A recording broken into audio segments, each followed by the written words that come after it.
30,000 foot view of an overview. So let's say you're a new agent and you're entering your first listing. Where do you go and how do you pull all that together? So I'm going to ask you to think of it like a pie.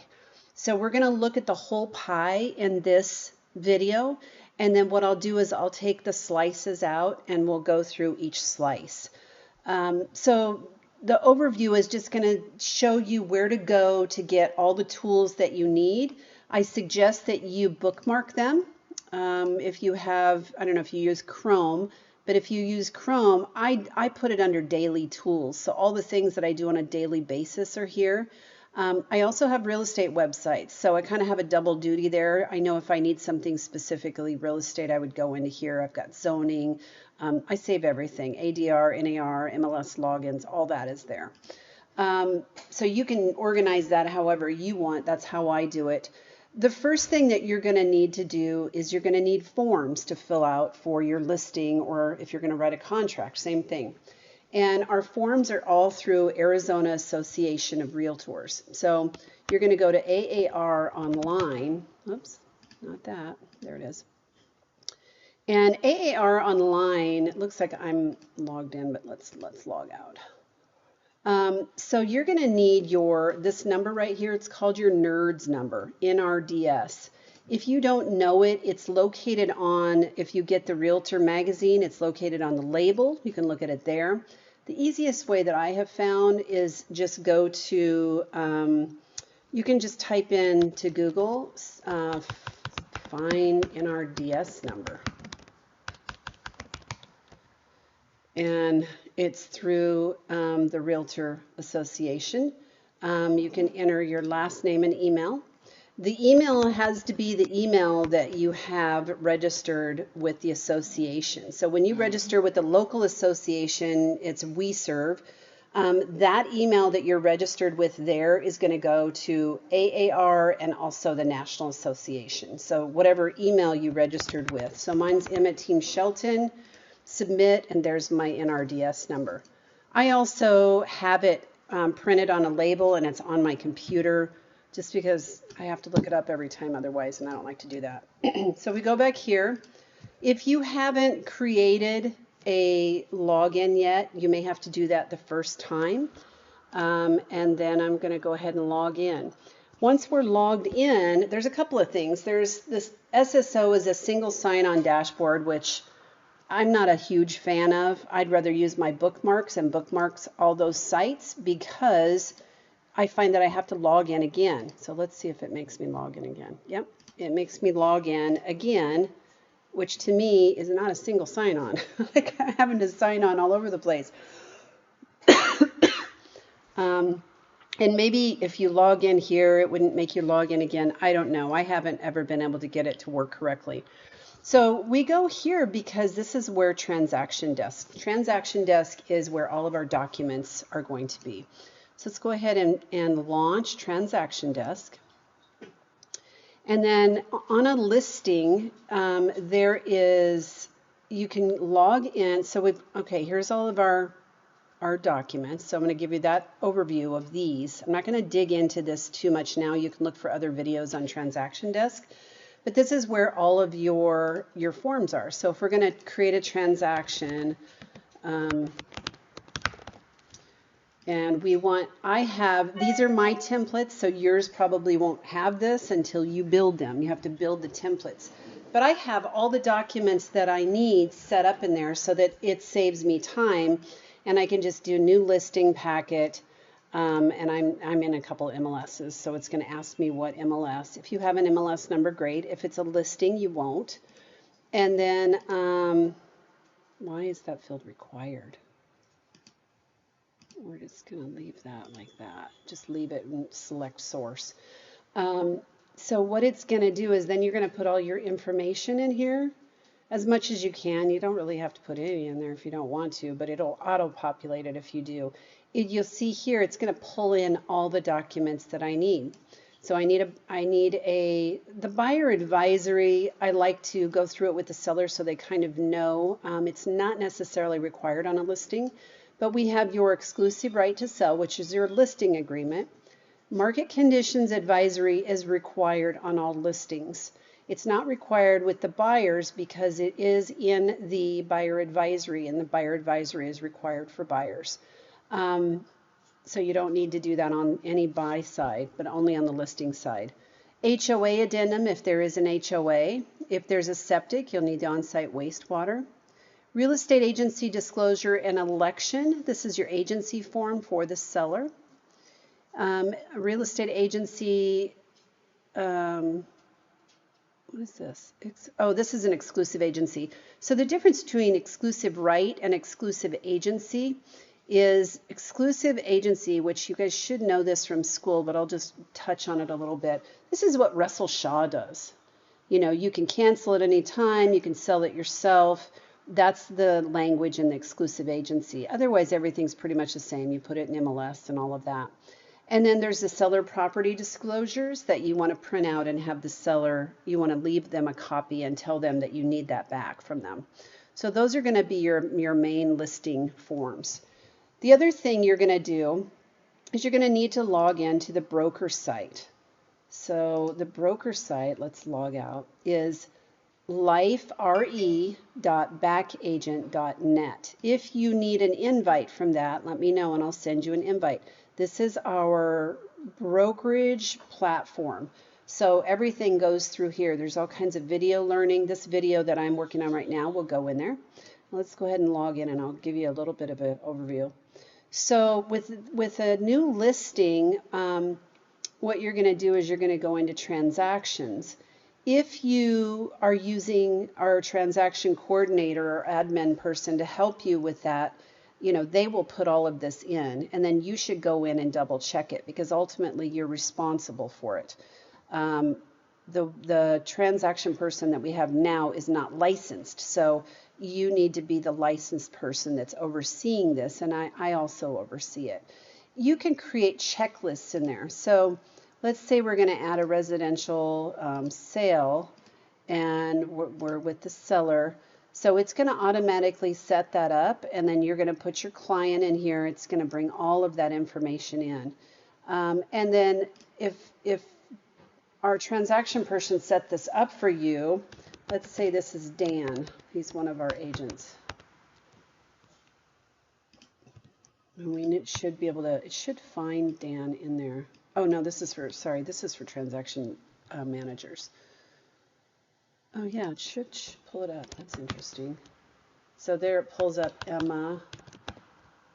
Oh, there's Dan. So it'll auto-populate Dan. And then, you know, they will put in add me as the coordinator. And it'll set that up to where that listing will be Dan's and under Dan's name, and Dan will be responsible for it, and so on. You can go through these links. You can see filed transactions, canceled transactions, recent transactions, reports. You can do your productivity and all of that. So this is our broker platform. As far as the learning, if you go up here and you go across to learn, you're going to see that there is trainings in here. So learning resources. Let's close this. There's all kinds of video trainings in here, first of all. But let's go down to quick resources. Flood insurance. Well, these critical dates, I don't know why those aren't in there. So let me put those in there. So you can look at the critical date list. This is a live document, and you should keep this. You can check what it is and put all the information in here. And then here's your deadline and when it's completed. So let's say you did a listing. This is more for buyer. Once you get a contract, you can go through the loan application deadline. So if it goes under contract today, you would look, and if you look in here, there's also a critical dates timeline. It shows you where in the contract to look for whatever it is. So loan application due. If you want to know how many days it is and you don't know that and you're learning, this is where you look in the contract. So this one, due date 1/23, and the party that gives it is either the buyer or the seller. So it's really pretty easy. You have to do, you know, the heavy lifting in the beginning. Um, so, you know, you can go in here. This video that I'm doing right now will be in here under the documents. And you can go to learning resources and you'll see all kinds of, it'll say video training if it's a video training. And then you could open those up and see additional trainings. So that's where those will be. Let's see, what else do you need? So you're going to need to go in the MLS. If you have a listing that has been in the MLS before, then what you're going to do is I open up 2 tabs. So I'm going to log into the MLS twice. You don't have to do it this way, but this is how I do it. If I have a property, let's say we're going to look up maybe you don't know the exact address. I hope Dan is okay with me using him as a guinea pig. So let's look up Dan Helt's address. It's probably under Daniel. You may have to do it a couple different ways. Well, there's a lot. Okay, let's go. He lives in Santan Valley. Let's try that. See if that'll narrow it down. I'm not narrowed it down. Oh, there it is. Mary Helt. Okay, so it's under his wife's name. So we're going to go ahead and take this address, okay, and we're going to look that up in the MLS so that we can find that previous MLS number. All you have to do is put you don't have to put any of this in, just the numbers and the street name. That should pull up any old listings. If there aren't any old listings, you'll have to enter everything by hand. So here's an old listing. You want to do the most recent one. So you're going to go down and look at the date, 2015. We'll double check this one. Usually if you look at the price, you can kind of guess, but 09, and then originally it sold in 09. Okay, so this is the most recent. Right here is the MLS number. If you click on that number, you're going to see this very first number right here. You're going to copy that. And then what you're going to do is you're going to go up to, and you don't, this is where I open 2 of them because I like to keep it open in case I need it again or I lose something. So you're going to go up to menu and you're going to do copy.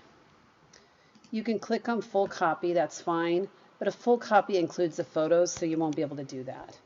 You pop that number in there, hit next. Oh, it's not even letting me do full copy. Interesting. Okay, so we're going to have to go back to menu and do copy. It's the same form, so I don't understand why that wouldn't work, but it wouldn't let me do it. Residential, next.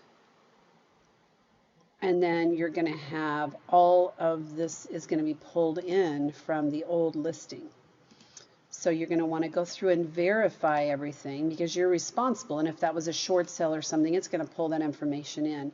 So you're going to go through each one of these. First of all, it's going to make you pick a geolocation. So we'll say use this location.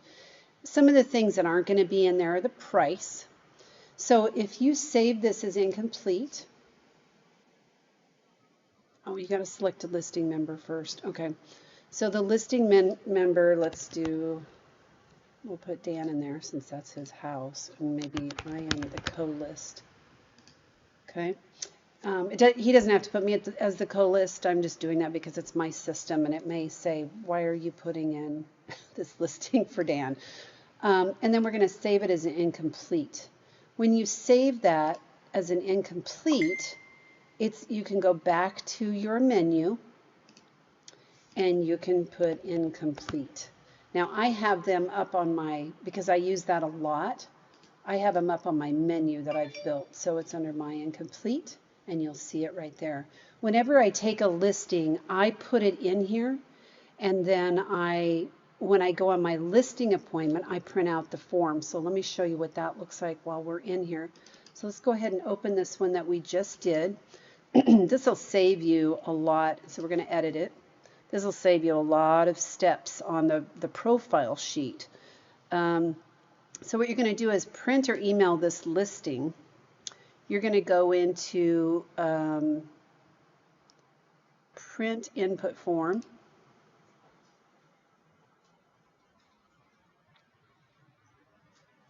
And this is the form that is all filled out for you.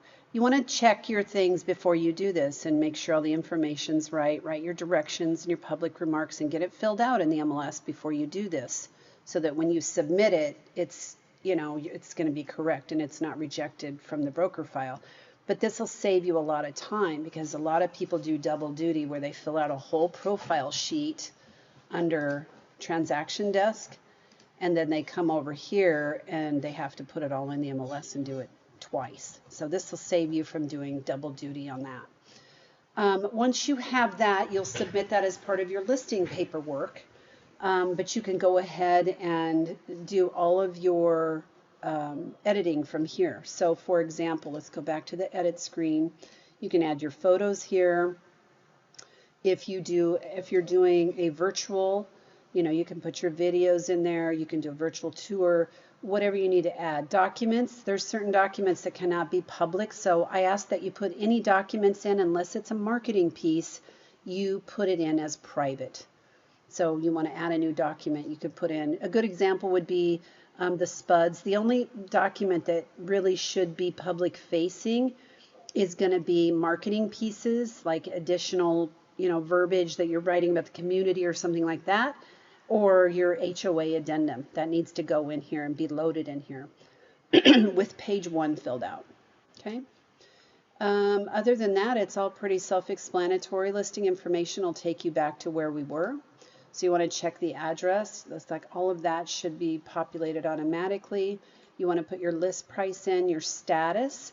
If you put it in coming soon, it will go in coming soon for 30 days. You can do this without adding photos if you're just putting it in there, and have it be in coming soon marketed that way. It's not syndicated out, but other realtors can see that it's coming soon. It's a good way to start you know, your marketing process. It will not go in coming soon until you finish adding everything and then do add listing, and then it'll go in coming soon. You can move it out of coming soon into active at any time. Okay. Your list date would be, you always want to change this. If you've saved it as incomplete, you want to change it to go back to 0. So let's say you started this today, but you don't get back to it until Friday, and you put Friday's date there. You always want to backdate it.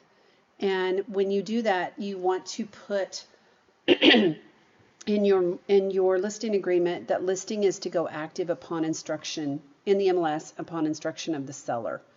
That way you don't have it, if it takes you 10 days to get back to this and you don't change that date, it's going to show that you've had it on the market for 10 days when you really haven't. And if you don't write that language in, it's going to look like you took a listing and you didn't put it in right away without instruction from the seller. So we want to make sure you put that languaging in there. Your expiration date, if whatever that is, 6 months out, a year out, whatever you're doing. And then you're going to want to go through each one of these. It's going to pull a lot of it in, so you can see it pulled in the subdivision, the map grid, the county, the taxes. If you don't know where to look for those, you're going to go back to your tax information. And that's why, again, you leave these open so that you can go back and save yourself some time. And then you'll go down here and get your tax information. So the last one is 12/20 in 2019. And then you would pop that in there. Let me get these all together. And then just all your information on the house. On your public remarks, it's okay if I suggest you put the directions in, obviously. If you want to take time to write your public remarks and you're trying to get a listing in quickly, then you would say marketing to be written by agent and approved by seller. And you can do that beforehand and then go back and write that. And the same thing here. So you would say comments. Now you may know some of the comments. If this is a good place to put, showing instructions, if you need a CBS code, if there's dogs on the property, whatever that may be, that's a good place to put that. Semi-private remarks means that's, you don't want to put any, well, it says right here, this information must only be placed in property access field located in the detail tab. So if you don't follow these instructions, these are all violations and you could get in trouble for those, okay? So make sure that you're using the right spaces. And then next, and then here you go and you're going to add all of this information. As you can see, it's been pulled in, but you definitely want to check it, because if you've done any upgrades, you know, that would be here. If the other agent missed things, so you want to go through it pretty thoroughly and double check that information. If you don't, I did it one time and didn't do it, and it showed that it was a short sale, and it was not a short sale. It had been a short sale previously, so it was pulling that in. So make sure you do your diligence with this form. I think that is a pretty good overview and should get you started on doing your first listing. So you've got all your resources, where to go. Once you get that filled out, you know, you would print that form. You go back to, well, you'd save it again. And then it'll take you back to, you can email that listing. So it goes to this incomplete is saved, yep, right there. And then you'd go back here to get that form. And it's under print input form. Okay. Broker M, if you have any questions, please let me know. Happy to help. Make sure you check the videos before you ask questions, because a lot of this stuff I've already done the work on. And you'll find your answers there. Okay.